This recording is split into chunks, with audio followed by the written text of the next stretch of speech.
দৰ্শকবৃন্দসকল, আজি আমাৰ এই সাংস্কৃতিক অনুষ্ঠানখন এক আটকধুনীয়া ৰূপত সজাই বৰাই তোলা হৈছে।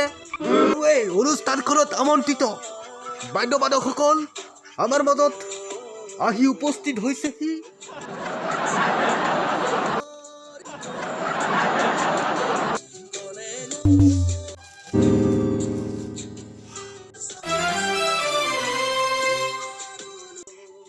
আৰু কিছু সময়ৰ পাছতেই আমি আমাৰ অনুষ্ঠান আৰম্ভ কৰিম। কিছু সময়ৰ পিছতে আমাৰ মাজলৈ আহিব জনপ্ৰিয় কণ্ঠশিল্পী, গাঁৱে ভূঞে চহৰে উজ্বলাই উঠা নোখোৱা কিয় নোখোৱা শিখৰ। তেখেত সুদূৰ ক'ৰবা আছিল, এতিয়া পাহৰিলে নহয়।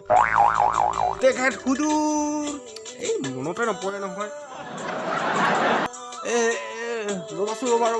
ৰবা কি ছিংগাৰজনৰ জিলাখনৰ নাম কি আছিল? ছিংগাৰজনৰ জিলাখন ফটাফট কয় জিলাখনৰ নাম। কিয়া মিলা জিলা নহয়, শুনা নাই?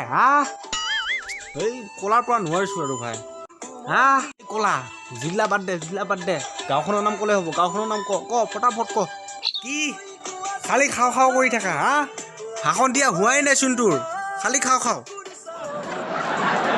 এই কলাটোৰ পৰা নোৱাৰিছো আৰু। যা তই ক'ব নালাগে, যা, নক'লে হ'ব।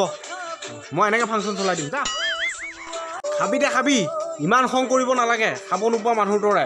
খাবি। ঐ ফেলুৰু এইফালে আহাচোন, জল্দি আহাচোন। আহা। কি হ'ল তোৰ? ভাষণ আধৰুৱা কৰিলি যে আকৌ কি হ'ল? কি কবি ফেলুৰু, জিলা আৰু গাঁওখন ছিংগাৰজনৰ পাহৰিয়ে থাকিলো নহয়। গোটেই লাজ লো খাই গ'লো ভাই, মই লাজ লো খাই গ'লো ভাই, নাকটো মোৰ কাটাই গ'ল। হৰি কিমান কম পাহৰা স্বভাৱটো নাযাব নেকি তোৰ আৰু? 100 বাৰমান ক'লো কিজানি।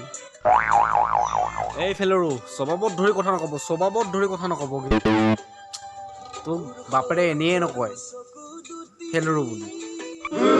এবাৰ নহয়, দুবাৰ নহয়, 1000 বাৰ ফেল কৰিবি আৰু তই। 1000 বাৰ ফেল কৰিবি আৰু, বেছি কৰে অলপ। কি ক'লা? এই মাত্ৰ কি ক'লা? কমেই তোক আৰু কম। 7 বাৰ নহয়, তই 1000 বাৰ ফেল কৰিবি।